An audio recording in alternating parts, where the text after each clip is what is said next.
আমরা seasonal politician না, আমরা বসন্তের কুকিল না, যে যখন নির্বাচন আসবে তখন এসে নূতন রং ধারণ করে সুন্দর সুন্দর কথা নিয়ে আমরা হাজির হব না, আমরা তাই না।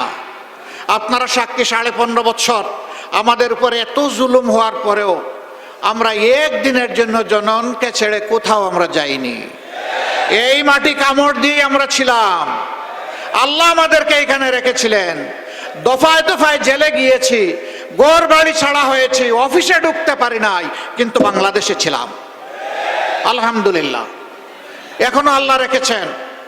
ইনশাআল্লাহ ভবিষ্যতে সুদিন দুর্দিন কি আসবে আল্লাহ ভালো জানেন। কথা দিচ্ছি বাংলাদেশ ছেড়ে কোথাও যাব না ইনশাআল্লাহ। আছি, থাকবো, আপনাদের সুখেও থাকবো, ইনশাআল্লাহ দুঃখেও থাকবো। আমরা এখন একটি মানবিক বাংলাদেশ গড়ার স্বপ্ন দেখছি। এই স্বপ্ন কার? এটা আমার না, এটা জুলাই আন্দোলনের যোদ্ধাদের। তারা যে দেশটা দেখতে চেয়েছিল, আমরা সেই দেশটা গড়ার জন্য শপথ নিয়েছি। আপনারা আমাদের সাথে ইনশাআল্লাহ থাকবেন, থাকবেন ইনশাআল্লাহ।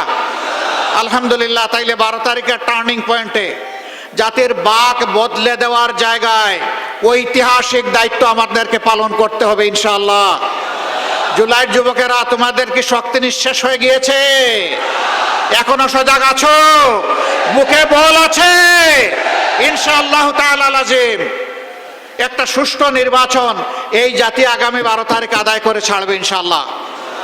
আমি বিভিন্ন জায়গায় শুনতে পাচ্ছি যারা আমাদের মতো মজলুম ছিলেন 15.5 বছর, তারা এখন ভিন্ন ভূমিকায় অবতীর্ণ হয়েছেন, মানুষকে কষ্ট দিচ্ছেন, চাঁদাবাজি করছেন, দুর্নীতি করছেন, মামলা বাণিজ্য দখল বাণিজ্য করছেন।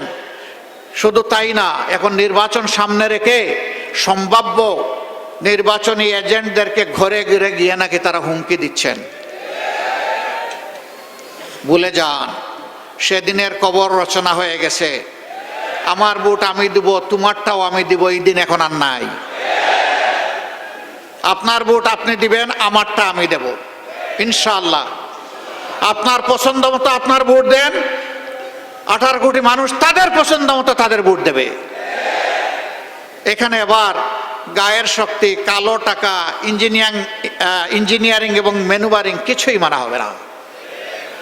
যেই যুবকরা খালি হাতে বুক ছিটিয়ে মুক্তি আনতে পেরেছে, সেই যুবকরা 12 তারিখও বিজয় লাভ করবে ইনশাআল্লাহ।